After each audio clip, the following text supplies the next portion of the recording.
Hey, Christy. Hey, Jenna.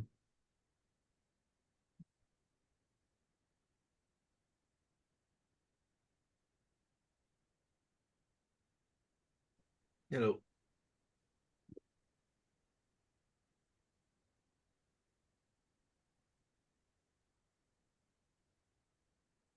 Emily, can you hear us okay? Yeah, Great, cool. sounds good. Thanks. No worries.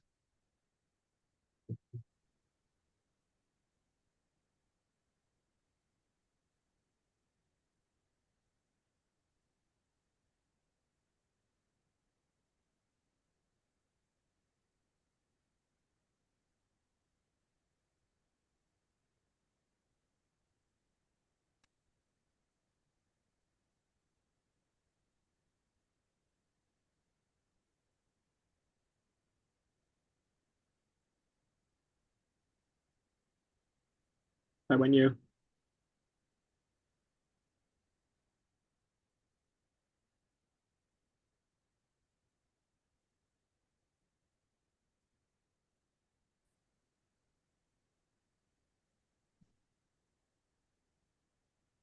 Hello.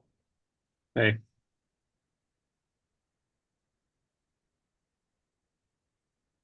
Um,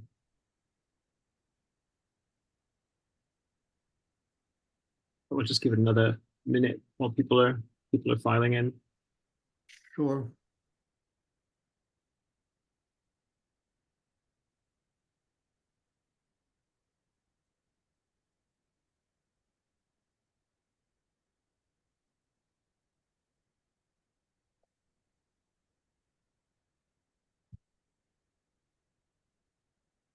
Alexey, do you want to go first? Sure. Yep. Cool. Right.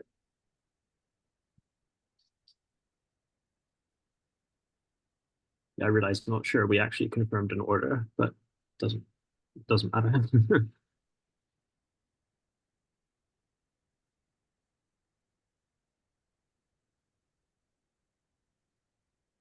Cool. I think we're up to our normal level of attendance. I think last time we had like 170 people. That was probably an anomaly. But we're back to our normal levels now. So let's get started. So yeah, welcome everyone to the 34th ECS-Cloud Feedback Virtual Symposium. So some people correctly pointed out that we accidentally scheduled this for Memorial Day, which was yesterday. So we've adjusted it. Thank you all for being flexible with that.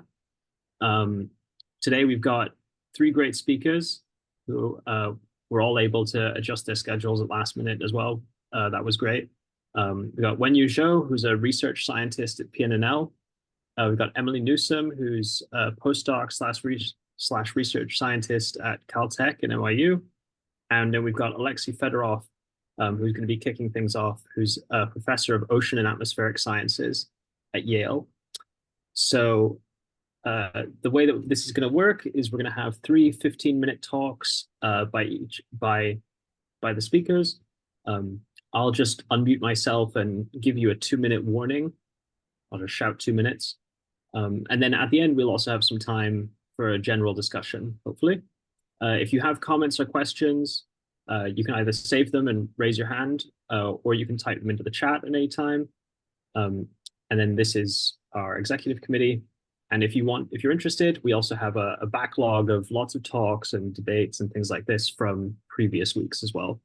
So yeah, with that, Alexey, if you want to start sharing and take it away.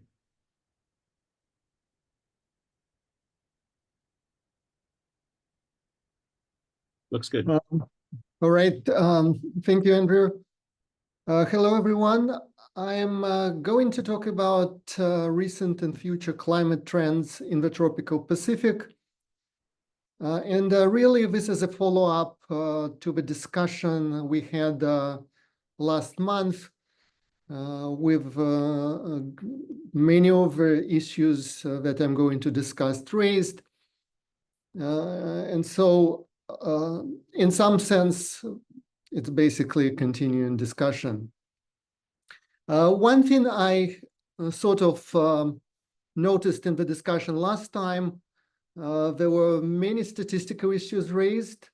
And today I want to focus more on the physics of a problem. All right, so first of all, let me acknowledge my collaborators, my former student Ulla Hidi and Natalie Burles.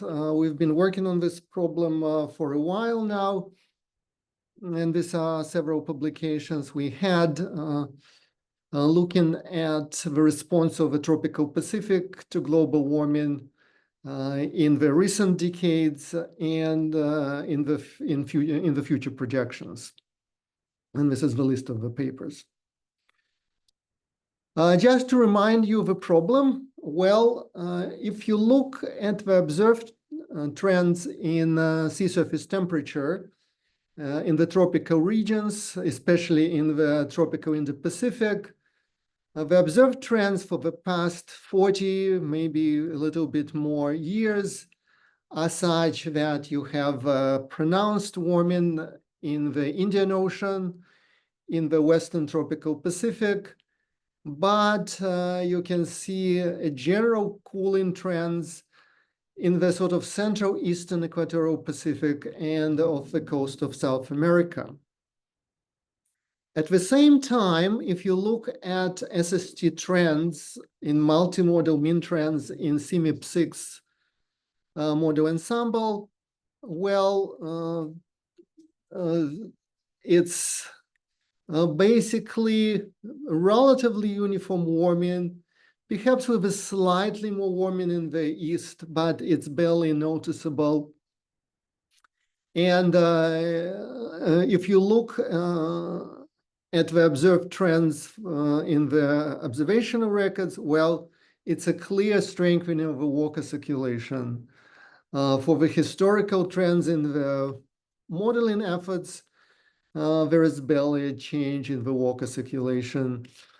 And finally, if you look at projections, multimodal projections all indicate, at least taken together, they indicate the warming, the preferential warming of the Central Eastern Equatorial Pacific, with this Eastern Equatorial Pacific warming pattern and the weakening of the Walker circulation. So that's the bottom panel here.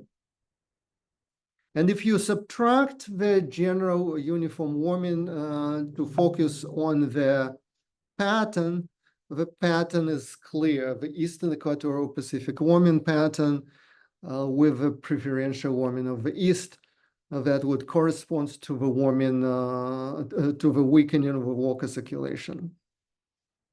And there have been many papers discussing this, especially the observed trends in like Wills et al., Don et al., Can et al. So there are quite a few papers on this subject. So if you look at this SST trends, one of the ways to estimate what's happening, you can put together an index, zonal SST gradient index, or zonal sea level pressure gradient index. And for the observed record, it's a clear strengthening of the Walker circulation, as I mentioned already. So this is the red line in these two bottom panels. If you look at SST gradient, it's perhaps exceeding 2 sigmas. For sea level pressure gradient, it's exceeding 3 sigmas of multimodal mean. And the blue line is a multimodal mean of historical modeling efforts. So there is virtually nothing if you take the models at large altogether. And there is an obvious problem. So the models do not capture this observed trends. And as a matter of fact, if you take, and this is for a subset of the CMIP6 models, well, maybe 1 or 2 models sort of stay in the range of the observations, at least some of the ensemble members. If you look at SST gradients, Most do not, but if you look at sea level pressure gradient, the strengthening of the water circulation defined that way is clearly not captured by the models. But even as east-west SST gradient, it's really, most of the models do not capture this strengthening of the water circulation. So I think this problem, the recent trends and the future trends should be considered together, trying to understand what's happening. And you have to go back to two paradigms of the tropical Pacific response to global warming. The first paradigm, or the second paradigm, doesn't matter. So it's an ocean thermostat paradigm, going back to the work of Amy Clement, Mark Kane, Richard Seeger, and other people. And the idea is quite simple. If you increase radiative forcing over the tropical Pacific, because of the strong effect of upwelling in the east, the Western Pacific gets warmer, gets enhanced warming. That increases the trade winds, and you have some kind of dynamic ocean thermostat, stronger east-west temperature gradients, stronger water circulation, and so on. This particular idea, there are several other mechanisms that can contribute. For example, the wind evaporation SST feedback can contribute to this ocean thermostat, and several other feedbacks. On the other hand, there is this weaker walk idea, going back to Knudsen and Manabe and other papers. And in particular, if you think about the West and the East, so the West is warmer. So if you impose radiative forcing, there will be a strong evaporative cooling in the West. And ultimately, that would lead to a weaker SST gradient between East and West, and more warming in the East. This can be amplified again by the weakening of water circulation, the trade wind weakening, and potentially positive cloud feedbacks in the very East. So these are two paradigms. They may work in some models. In some models they can be stronger. But what we realized that, and several other people realized, that ocean thermostat has to be a transient. Transient doesn't mean very quick. It can last for decades. But in many simulations, okay, in some simulations, and for example, CSM1, you can actually capture this ocean thermostat. And these are two versions of CSM1. One is high res model, another one is lower res. And if you impose a 1% increase in CO2 over a number of years, what you'll find that over the first 50 to 80 years, the model shows an increase in east-west SST gradient. And only then there is a decrease in the gradient and the weakening of the Walker cell. And one of the versions of the model, there is this weaker ocean thermostat, but stronger eastern equatorial Pacific warming. In the other, even after 100 years, 150 years, there is very little change in SST gradient. And so this is an example of this ocean thermostat, a transient, and then it goes into Eastern Pacific warming pattern. You can find some evidence of this thermostat in models at large. So this are various simulations with CMIP6 models. And if you impose 4 times CO2 forcing, quite a strong one, you can see a slight increase in SST gradient. So the ocean thermostat is there. In other experiments, there is a flat profile, so there are no changes in the gradient if you take all models together. And it can continue for 50 years like a flat gradient. And in some models, there is some ocean thermostat, in some models it's not. And so in general, what you can do, you can take this idea of transient ocean thermostat and separate CMIP models into two categories. One with a relatively strong transient ocean thermostat, it's this ocean thermostat category. And the other category is Eastern Pacific warming category, so with a strong Eastern Pacific warming that you can see here. So these are two categories. And so in our analysis, we had seven ocean thermostat models, and the rest were Eastern Equatorial Pacific warming pattern. That's the first several decades.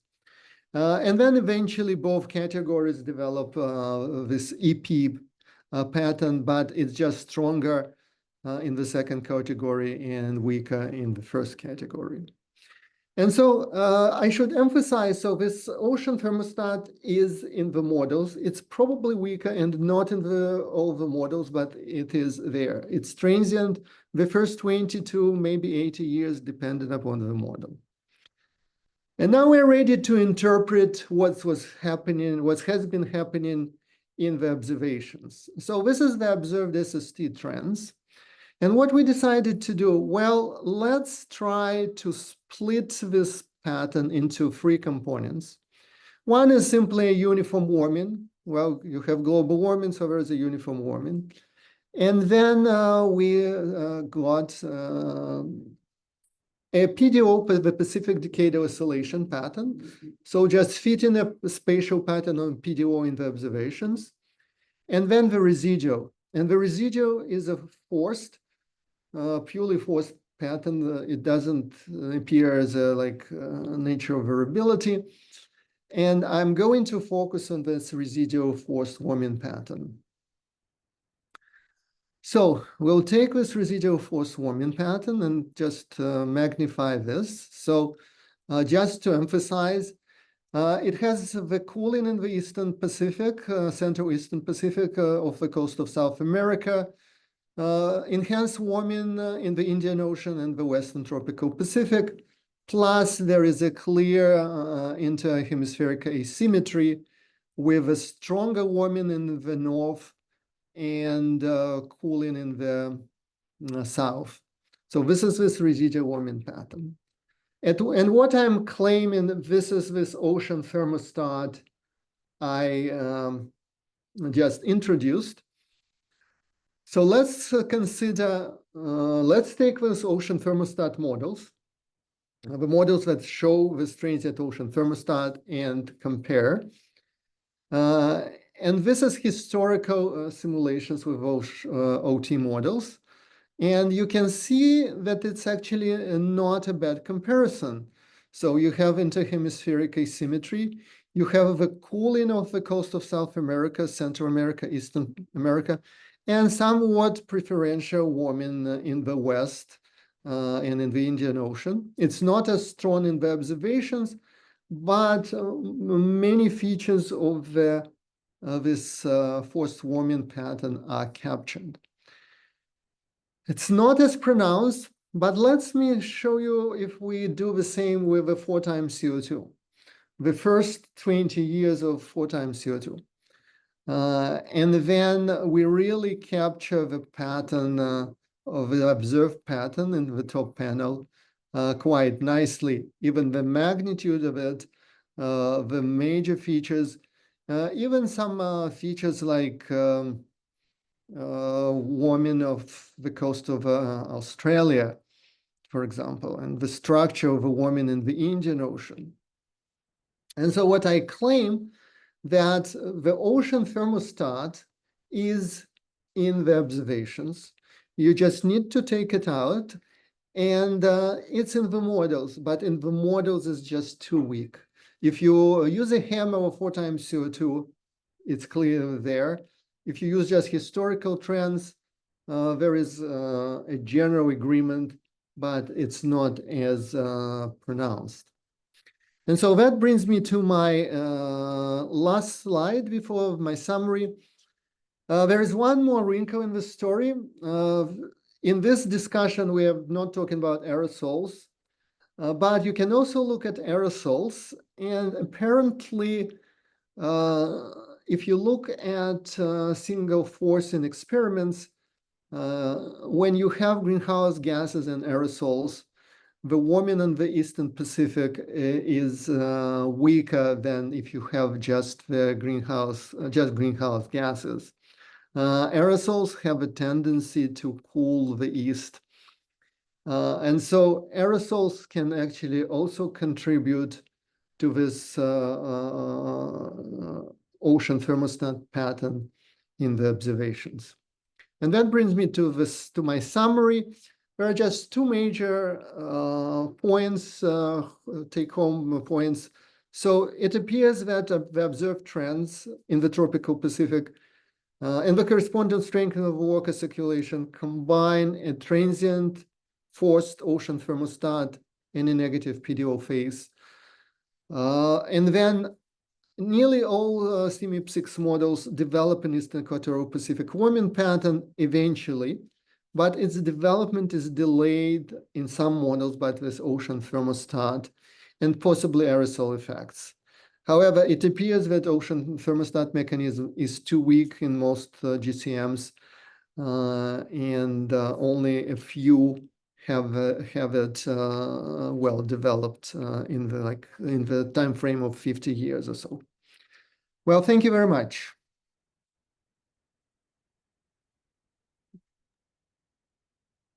Thank you, Alexey. Very interesting. Let's take some questions. Tim Palmer has his hand up. Tim, can you unmute yourself and ask the question? Hi, yeah, Alexey, thank you for the talk. I was wondering, did you look at all at whether there was anything in common between the models which had the ocean thermostat pattern in the first decades of the integration? Is there something in common in either the ocean or atmosphere or? So we were not able to find some pronounced signal in CMIP6, what distinguish these two groups of models. However, when we had this experiments, which I mentioned here, so two versions of CSM1, one has a stronger thermostat and one has a weaker thermostat. So in the model with a stronger thermostat, the thermocline in the ocean was much sharper, and there was much stronger contrast between temperature above the thermocline and below the thermocline that would allow for very strong contrast between east and west regimes. In a model with a weaker thermostat, the thermocline was more diffused, and upwelling was drawn all the way from the east to the west. So there was no huge difference in the regimes of dynamical regimes from the east and the west. So is that linked to vertical resolution or ocean mixing? In this case, it's horizontal resolution. In this particular case, it was more horizontal resolution, and possibly atmospheric resolution.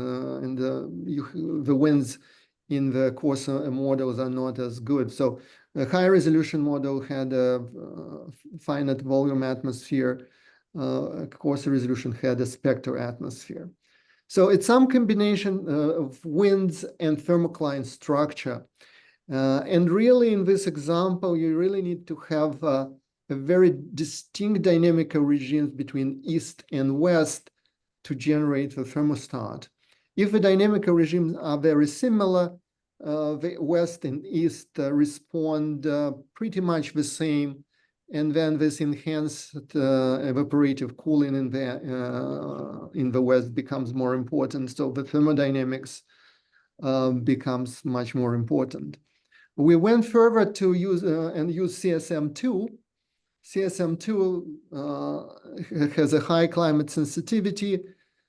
It has a very strong eastern equatorial warming pattern. It has no ocean thermostat whatsoever. So to make this long story short, well, it's still not clear if you take a big collection of models what distinguish the ocean thermostat versus Eastern Equatorial Pacific. But like when you take two models like this, you really can you can have a good comparison. Okay, thank you. Okay, thank you, Alexey. So in the interest of time, to give everybody about the same time block, we'll move on. Feel free to post questions in the chat. Alexey, feel free to answer questions in the chat.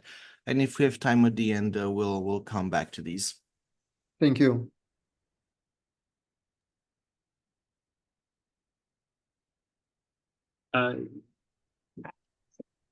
It's Emily. okay, yeah, okay. Screen? Sure, Sorry. one second. No. Let's see. Excuse me. Does that work in? You're seeing the right one? Looks great. Okay. Yeah. Take it away, Emily. Thank you. Let me just move this little Zoom bar out of the way. Okay, great. So thank you so much for having me. I'm Emily. This is mostly work I've done with Laura Zana and Jonathan Gregory. And if there's time, I'm going to talk about some new things I'm thinking about with Dave Bonin, Andy Thompson, and Kyle Armour, as well as with Laura. But the primary goal will be to convince you that ocean heat uptake efficiency is controlled by global ocean stratification and the depth of the picnic line, particularly in the coming century. Okay, but before doing so, I'll explain what is meant by ocean heat uptake efficiency. So this is the ratio, and it's often written as kappa, as the ratio of the rate of global mean ocean heat uptake divided by the global mean surface temperature anomaly. And the reason that this ratio or this metric is useful, and the reason it was introduced, is that it helps us quantify the role of the ocean dynamics, particularly in pacing future surface warming. So we can think about that, or that comes clearly out of the energy balance of the perturbed climate. So if we think of some forcing being balanced by the radiative response of the climate, which is often written as this radiative feedback lambda times the surface temperature anomaly, the residue or whatever's left in the system is going into the ocean, and we can write that ocean heat uptake as kappa times T. The reason that it's useful is that we can then write this as a balance and rearrange to isolate this temperature anomaly as the function specifically of this forcing divided by the efficiency of radiative feedbacks of getting that energy back out to space, out of the surface climate, or of ocean dynamics of getting energy out of the surface climate and moving it into the deep ocean. So yeah, it's a useful metric, but it turns out, like many things, when we go and diagnose this in climate models, it varies quite widely. So this is data from our study, but this is consistently found across studies that there's about a 2 to 3-fold spread in ocean heat uptake efficiency across CMIP models of the past 3 generations. This is particularly at the end of the century under an RCP 8.5 or SSP 585. In the greens are CMIP 6 and pinks are CMIP 5. And the key difference between a high and low efficiency model, which we found in pretty much every study I've listed here finds, is that the difference and kind of inherent in this idea of ocean heat uptake efficiency is the depth to which the heat that is taken up by the ocean, the depth to which heat is stored, transported and stored. So if you think about this low efficiency model here, it's not necessarily that the model isn't taking up a good amount of heat, but it's that the ocean dynamics in that model are storing proportionally more of that heat closer to the surface and driving a strong surface temperature anomaly relative to, say, this very high ocean heat uptake efficiency model, where the dynamics of that model are moving proportionally more of that heat deeper into the ocean and leaving less of that heat remaining in the surface to cause a surface warming. Okay, so different people have looked at this and thought about what the controls of these differences across models are, including linking this to the AMOC depth, mesoscale eddy diffusivity, as well as Southern Ocean surface salinity, to name a few. What you notice is that while these are all different processes, they're all related to the rate of ventilation or how waters are moved from the surface ocean and into the interior. And what we want to argue in this study is that it's not a specific process that is influencing ventilation that matters. It's really the net amount of ventilation, particularly out of the mid-latitudes. And because that's kind of the basis of our idea, we're going to argue that we can constrain ocean heat uptake efficiency by looking at the depth of the PIC decline. Specifically, that a higher ocean heat uptake efficiency model will have a deeper PIC decline in the control state. So I've schematized here on the left a deep PIC decline and a shallow PIC decline at the top. And this idea is kind of based on two ideas, or is based on two facts, which is that in the background state, a deeper PIC decline, or the PIC decline depth is largely influenced by the depth of ventilation from the mid-latitudes. So a deeper PIC decline, we would expect to just have deeper background ventilation than a shallower one. And then the second thing is that in observations and in modeling studies, we find that the majority of heat that's going in the ocean is going in the mid-latitudes, and particularly in the Southern Ocean.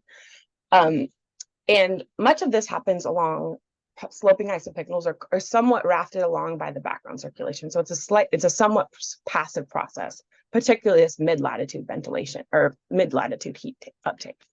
So if we expect that to be the case, then we would expect that a model with deeper background ventilation will simply bring more of that heat to greater depths in a model with a deeper PIC decline. Okay, so that's kind of the basis of this idea. So we're going to look to go see if this actually occurs in CMIP models. So we're going to look for this relationship between ocean heat uptake and the PIC decline depth in CMIP 5 and 6. Under an RCP 8.5 or SSP 585, and we're going to calculate ocean heat uptake efficiency at the final decade of the 21st century. Okay, so to orient you, I'll first show you in the black line, this is the ensemble mean PIC decline depth. We introduced a metric for PIC decline depth. I'm happy to discuss it if you have questions, but I'll just say it's based on the E-folding depth of the vertical density gradient. And this is the multi-model mean here. And behind it is the zonal average buoyancy frequency, which is proportional to the density gradient, or the vertical density gradient, excuse me. And so what you see is that this black line is generally characterizing a difference between a highly stratified subtropical PIC decline water masses and the unstratified deep ocean. Okay, so what we want to see is if there's a relationship between the PIC decline depth and ocean heat uptake efficiency. So I'm going to show you the PIC decline depth in each model. Here colored from in green, a low ocean heat uptake efficiency to a high ocean heat uptake efficiency in brown. And as you can see visually, we see that generally, as the PIC decline deepens, the efficiency of the ocean heat uptake in models tends to increase. So basically what we had expected based on our hypothesis. And we can see this in a more succinct way by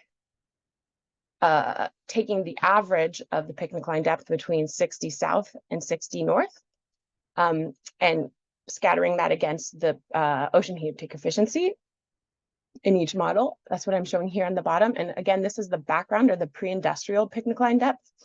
I should say it's calculated the first 40 years, so 1850 to 1890 from the historical simulations. And what you see is that there is a really tight relationship, or pretty tight relationship, between these two metrics, such that we can explain about 70% of the differences in ocean heat uptake efficiency across models based on just differences in the PIC decline depth. I'm going to add on top of this simulations that we looked at in the MIT GCM in which parameters were perturbed that are known to alter the stratification and alter the depth of the PIC decline.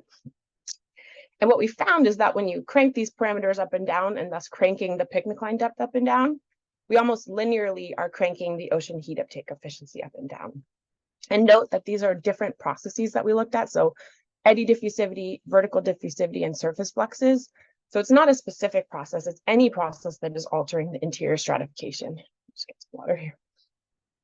Okay, so this pretty robust relationship is presenting an opportunity to use observations to constrain future ocean heat uptake efficiency. So that's what I'm going to show you here. This red line is the depth of the PIC decline in the ECHO state estimate with a standard deviation in time. And if we kind of leverage this with this relationship here,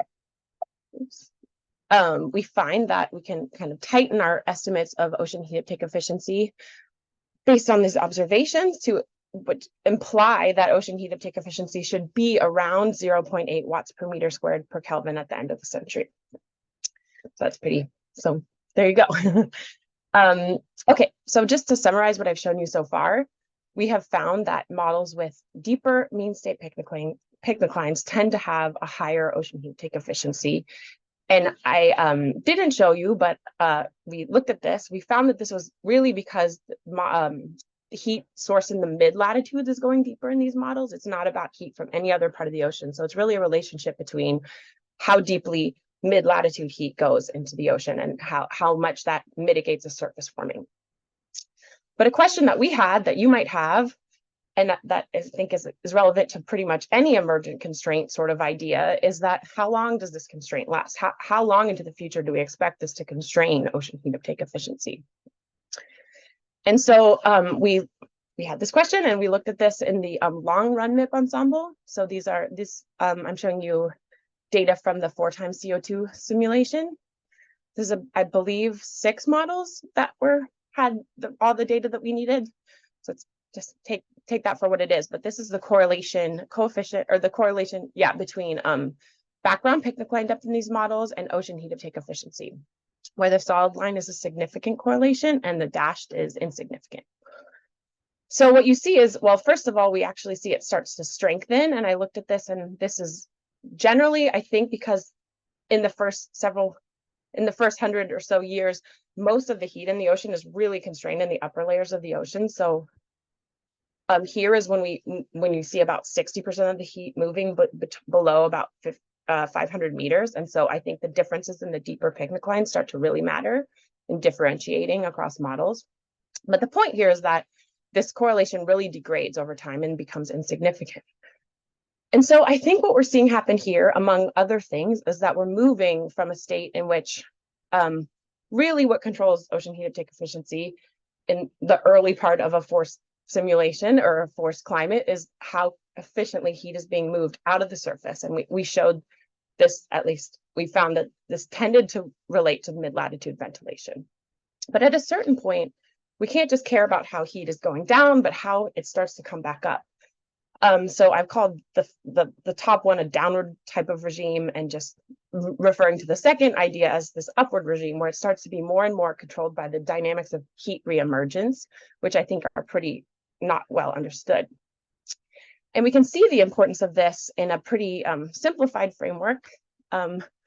This is a 2-layer ocean model with a really shallow surface layer and a deep reservoir, deep ocean 2-layer model. One is deep, the surface is shallow.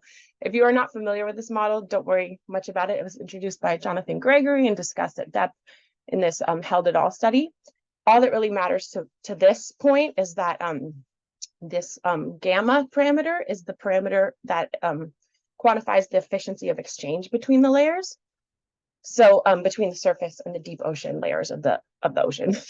So we're going to look at 2 minutes. Okay, we're going to look at the ocean heat uptake efficiency as a function of time in this model under a 4 watts per meter squared forcing. And what we see is that these yellow colors are higher gamma, so higher efficiency. And for the first around 500 years, we see exactly what we saw in CMIP, or we see a consistent story with CMIP, which is that greater efficiency of exchange between layers leads to a higher ocean heat uptake efficiency. But at a certain point, there's a reversal where the greater the exchange between layers actually reduces the efficiency of the ocean heat uptake, meaning that this basically the deep reservoir is starting to additionally warm the surface by bringing more heat back up efficiently. So we see a real reversal of the relationship to the dynamics that are regulating exchange between the surface and deep. If we reduce the volume of the deep ocean in this model, that time scale shrinks. If we increase it, that time scale increases. So really, the point is that it's not very constrained, but it seems to be really robustly coming out of, or really intuitively coming out of this. For the sake of, I think I actually meant to remove that slide, but the point being that we need to start understanding the longer time scale dynamics of ocean heat uptake efficiency and ocean heat uptake more generally. And the reason why, you might say, why does that even matter? It's going to be very small, and increasingly we care more and more about feedbacks and setting the equilibrium temperature of the equilibrated system. but I'd argue that it really matters to pacing the rate of equilibration. So what I'm showing here is the surface warming at a given time divided by the equilibrium surface warming. And the point being there's a real spread. So basically we see that there's a widespread in the time at which models reach 80% of their equilibrium, about a 300-year spread, versus about a 600-year spread in how quickly models reach 90% of their equilibrium. And we can write down an equation for T at a given time and equilibrium temperature and take the ratio. And basically, if you go and diagnose these different parts, we have found that the spread across these models is really tied to the second term, which is the ocean dynamics, or which is really related to the dynamics of ocean heat uptake, as well as kind of the burden of energy upon those dynamics to get into the interior. Okay, so with that, I'll conclude that we found that about 70% of the spread in 21st century ocean heat uptake efficiency is set by the picnic line depth, and this is really because of how deeply mid-latitude heat gets in the ocean. And using this, we're able to constrain the future warming at the end of the century to, or excuse me, future efficiency at the end of the century to be about 0.8 watts per meter squared. Except that we can't use this forever. At a certain point, this breaks down and other physics become more relevant. And this is, I think, really important to understand better because these physics will start to impact how quickly the climate equilibrates. And that, I think, is a plug for, very grateful for these long run models and just a plug for more of them, because I think it's they're very useful for understanding this from an ocean perspective. So thank you.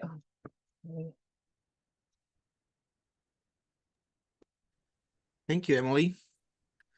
Great talk. Okay, so let's take some questions. Rick Williams has his hand up. Thanks, Emily. A really nice, clear talk. Well done. I'm struck by your plot showing the link to the picnic line depth, where it's around 1,200 or more meters. Surely that really points to the Southern Ocean being the rate limiting process here, because the subtropical gyres, at least in the Northern Hemisphere, the subduction pathways just don't reach down to those depths. So it really is pointing to the Southern Ocean ventilation pathways being the rate limiting process. Totally, absolutely. I didn't have time to say, but we actually, our metric is not trying to pick out the bottom of the subtropical gyres, but actually the bottom of intermediate waters coming out of the Southern Ocean, specifically because, exactly like you said, I think that's what's really the relevant process here, and what the relevant difference across models is the depth of that pathway. Yeah, thank you. Good point. Yeah. Thank you. We got a question from Torsten. Great talk, Emily. I was wondering if another way to estimate kappa is the current state. I looked up N in the IPCC report to be 0.79 watts per meter squared for 2006-2018. Then I took had crude and calculated the warming since 1850-1900, which was slightly over 1K, so kappa was close to 0.8 watts per meter squared, which you got. That's interesting to know. I think I understand where that idea is coming from. One thing to think about is that kappa changes quite a lot in time. I think I have a plot for this. Oh, sorry. Just this is in CMIP6. You see this is the value of kappa through time. So that's interesting that I think at least most models show that it's very, when you estimate it at the current time, just because there's such variation still affecting the force signal, we see that the value of kappa just oscillates a lot, and you start to only get this kind of consistent evolution of kappa later in the century, but it does change quite a bit with time. And so it really matters when you're estimating the value, what time period you're talking about. I'd be interested in looking at those numbers that you got a little more, because yeah, I think that we find that if you estimate it from observations currently, you can get values all over the place because T changes so quickly every year, or the force, what we expect. Okay, thank you. Okay, thank you, Emily and Torsten. So let's move on in the interest of time. Yeah, thanks, Ian and Emily. Wenyu, do you want to share your screen? Yes. Can you see my slides now? Yes, and we're seeing the right view as well. Okay. So yeah, take it away. Hello, everyone. Thanks the organizer for the opportunity to share our recent work. So my title is Constraining Future Precipitation Increase by the Climatological Pattern of a Cloud Shortwave Effect. So this work is in collaboration with Ruby and Jen from PNNL and Nick Seiler from Oregon State University. The increase in global mean precipitation is the first order measure of how much the hydraulic cycle intensifies with warming.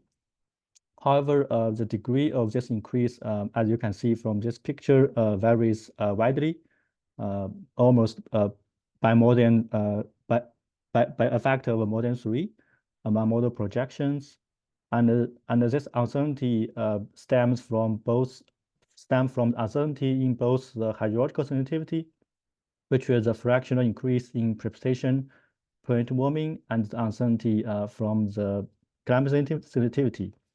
So an accurate estimate of the precipitation increase relies on constraints on both the hydrological and the climate sensitivity.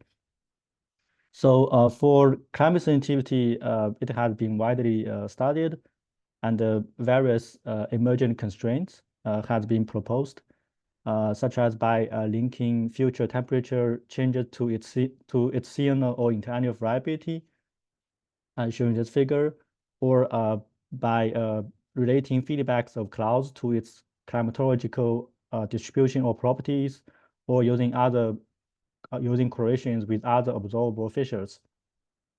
But for hydrological sensitivity, only 2 emerging constraints have been proposed, and both of them are from the perspective of atmospheric energy balance.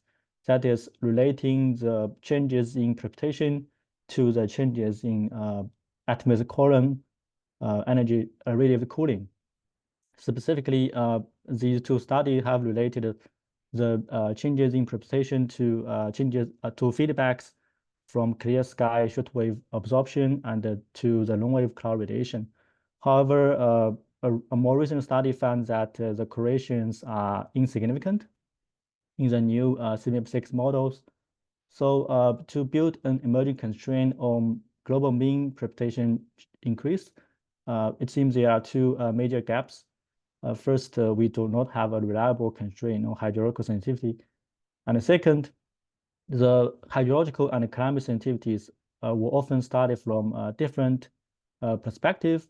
That is, the climate sensitivity was often studied from the TOA perspective, while the hydrological sensitivity were often considered based on the atmospheric column energy balance.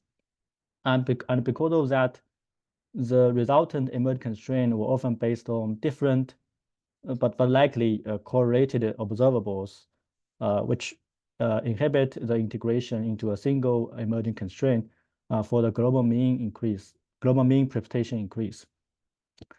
So the idea of this study here is to consider climate and hydrological sensitivity in a single framework, and hopefully constrain them using the same observable. So I will start by introducing this surface energy balance perspective for understanding hydrological sensitivity. So we could do so because we know that global mean precipitation is largely controlled by global ocean evaporation, and the ocean evaporation is coupled to surface energy balance. So specifically, if we consider the surface energy balance equation here and the formula of latent heat and sensible heat flux, we can derive the well-known Paimon equation for open water evaporation. And here is a reformulated version. So the ocean evaporation equals to the total energy available for the surface turbulent heat flux times an energy allocation factor, F, which measures how much energy is allocated to the latent, which is the evaporation, the latent part instead of the sensible part. So this energy allocation factor F has a mathematical expression, that is delta divided by delta plus gamma, and delta is just the increase in saturation vapor pressure with temperature, and gamma is a constant. So you can see that a very unique characteristic of this F is as delta would increase exponentially with warming, and so the F would increase with warming. So basically, even there's no change in the total available energy, because F increased with warming, the evaporation would increase with warming. So we first affirm that this Pama equation can well captures the model simulate evaporative changes in both the spatial pattern and in the intermodal spread. And then we apply this Pama equation to understand the ocean evaporation increase and attribute the uncertainty to individual factors. So we can see here the Pama equation captures the degree in the ocean evaporation increase. And from the decomposition, we can see that the evaporation increase is contributed by the higher F with warming, and by the increased net long-wave radiation received by the surface. That is due to an enhanced air emissivity under a more humid atmosphere. And it is partially offset by the increased relative humidity and by the ocean heat uptake. We found that the shortwave radiation does not contribute significantly to the mean change. However, it is the main contributor of uncertainty. And if we further decompose the changes in shortwave into the changes in albedo and changes in clear sky downward shortwave radiation, and the changes in the surface shortwave cloud effect, we call it SSCE, then we can see that the change in SSCE per unit warming or the SSCE feedback is by far the largest contributor of the uncertainty. And because of that, we can see that the hydraulic sensitivity in terms of ocean evaporation is in fact significantly correlated with SSCE feedback among models. And so that is for the hydraulical sensitivity. And for the climate sensitivity, if we again consider about the surface energy balance, a more positive SSCE feedback would enhance the surface warming. And because of that, the climate sensitivity is also significantly correlated with the SSCE feedback among models. And then as the SSCE feedback regulates both the hydraulic sensitivity and the climate sensitivity, it regulates uncertainty in the ocean mean ocean evaporation increase, and also and consequently the global mean precipitation increase is correlated with this SSCE feedback among models. So from this high correlation, we can see that if we have somewhat observed constraint on this SSCE feedback, we can then constrain the global mean precipitation increase. In fact, we can do so because the SSCE feedback is linked to the climatological pattern of SSCE. So to illustrate this point, I have brought here I have compared the climatological SSCE and the SSCE feedback between models with high and low SSCE feedback. You can see for models with high SSCE feedback, they present a more negative climatological SSCE in the extropics and a less negative climatological SSCE in the tropics. And because of that, these models present a larger gradient in the climatological SSCE between the tropics and extropics. And as the tropics expand under global warming, this larger gradient leads to more positive local, more positive SSCE changes in the subtropical, like the transition regions. And then if you average over the globe, it leads up to a more positive global SSCE feedback. So we have basically we have obtained a favorable pattern of climatological SSCE that would lead to higher SAC feedback on the global warming. And then we can define an index C that is the correlation between a modeled climatology of a modeled climatological SCE and this favorable pattern to basically measure how much a modeled climatology would favor higher SAC feedback on the global warming. So here are two examples. Like for the gas model, its climatological SAC feedback is almost opposite to that favorable pattern. Then it has a very negative C, and which is consistent with its very negative SAC feedback. And for the Hadley model, its climatological SAC pattern is almost like very similar to the favorable pattern. So it has a very positive index C, and which is again consistent with its largely positive SAC feedback on the global warming. So in models, as the spatial pattern of the climatological SCE varies, this index C varies from negative 0.8 to positive 0.8. In observations, both CERES and the ISCCP dataset suggest that the range is quite narrow and suggests a moderate positive C. And then we have the emerging constraint. We can, based on the correlation between this index C of a climatological SAC pattern with the SAC feedback and the correlation between this climatological SAC pattern with the global mean precipitation, we can apply the observed value to the correlation and build our emerging constraint. The resultant emerging constraint suggests higher SAC feedback and higher global mean precipitation increases, and it reduces the uncertainty range by about 25%. So to summarize, we have introduced a surface energy balance perspective, and based on that, we show that both the uncertainty in hydrological sensitivity and uncertainty in climate sensitivity are dominated by the surface shortwave cloud feedback.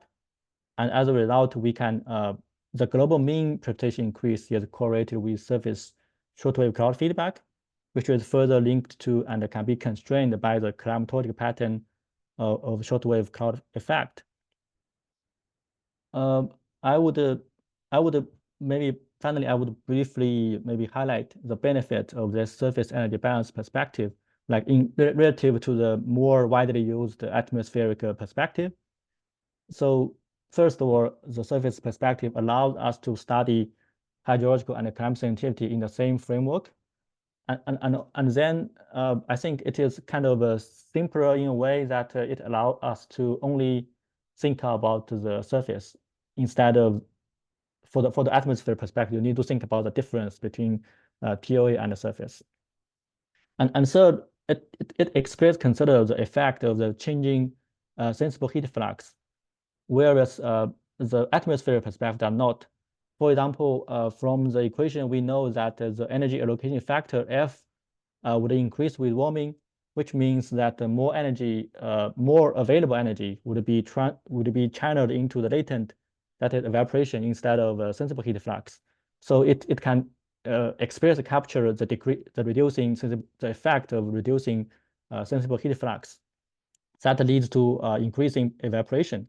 But in atmospheric perspective, we usually either neglect the sensible heat flux, or we say we consider a free troposphere energy balance that excludes the effect of sensible heat flux.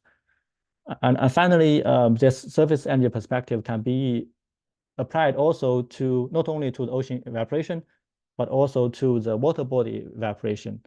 So as example, we can apply this equation to understand why the global lakes, the evaporation of global lakes increase more rapidly compared to the global ocean, because of their distinct changes, distinct effect from relative humidity and the shortwave radiations.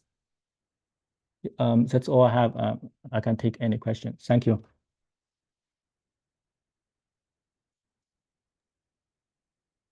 Thank you. Are there questions?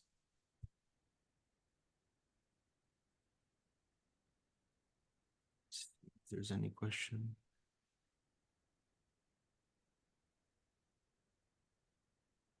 Okay, Tim Merlis has a question. I think I missed something important. It sounded like you said you have a simultaneous emergent constraint on climate sensitivity and hydrologic sensitivity. But how can surface shortwave cloud feedbacks constrain the climate sensitivity? There are climate sensitivity feedback decomposition where there is spread from non-shortwave cloud feedbacks, and people do process modeling studies of, say, high cloud long wave feedbacks. So I think our idea is very simple. So I think for TOA, we know that people have identified that the shortwave cloud feedback is the dominating source of uncertainty, and we found like a very similar case for the surface energy balance. For the surface, also the shortwave cloud feedback is the dominating source of uncertainty. And here we show the scatter plot. So I should clarify that we call it climate sensitivity, but that should be more accurate. It should be the transient, maybe the transient temperature difference between historical and the future period. It's not the exact definition of the climate sensitivity.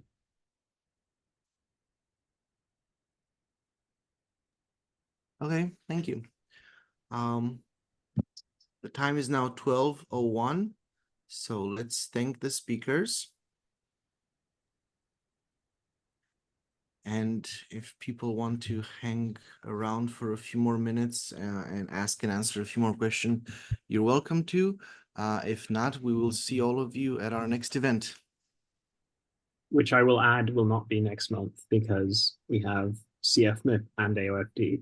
So we're probably all tired out from that.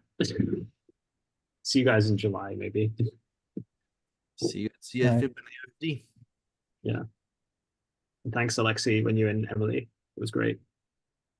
Thank you. Cool.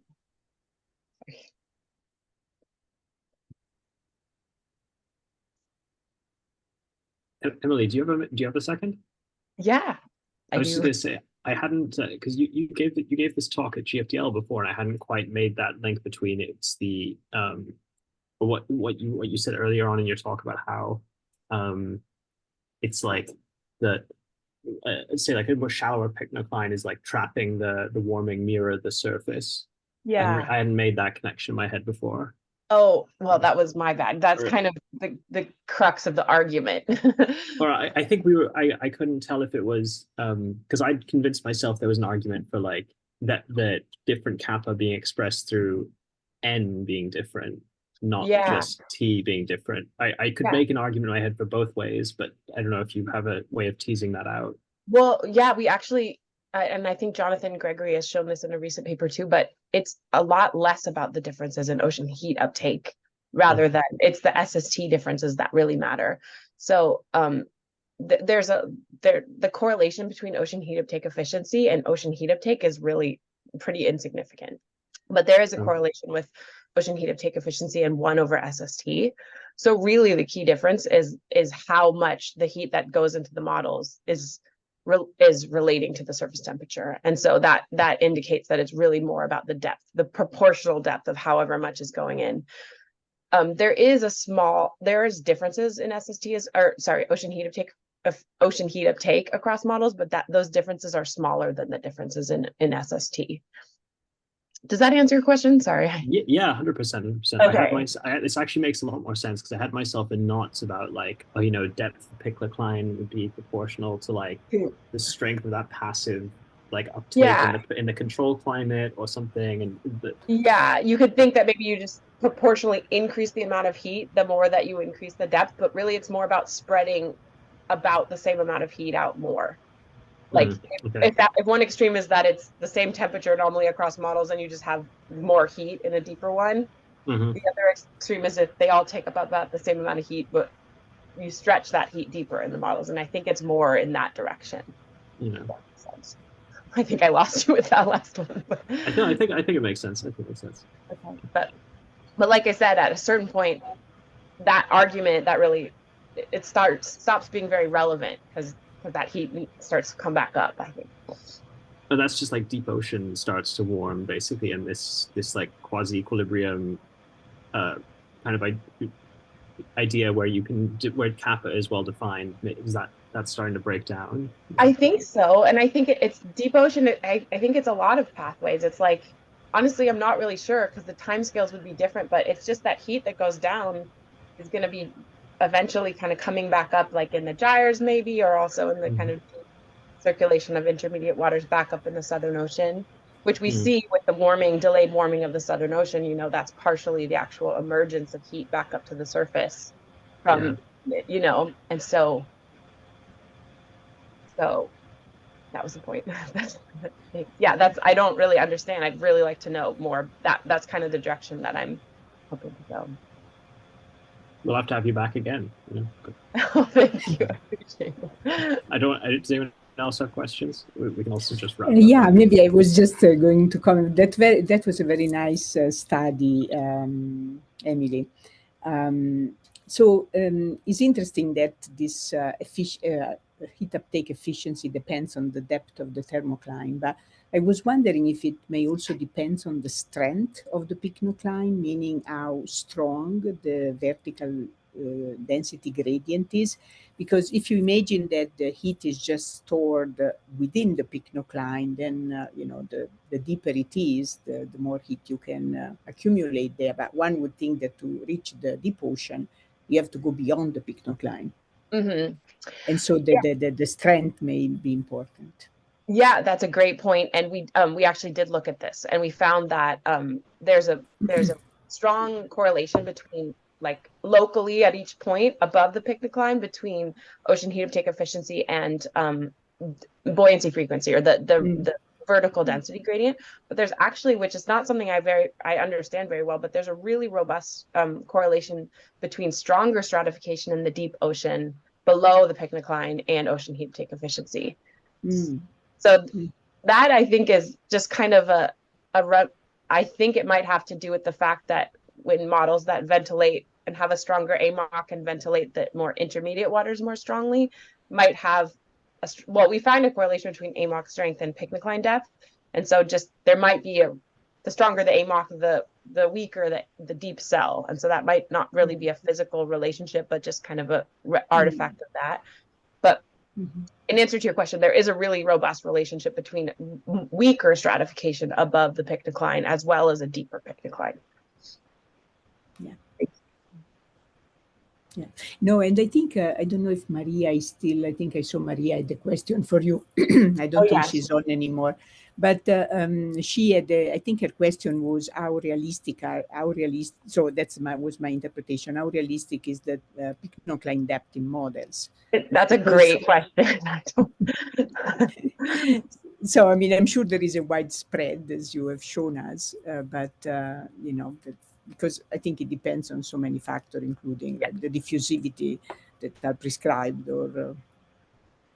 Absolutely, yeah. And that I defer to anyone else. So it's a great and relevant question because that's what we're relying on, but I imagine that they are quite biased. We did find, however, the echo is about the echo estimate is very close to the multi-model mean, but perhaps that's actually good to know.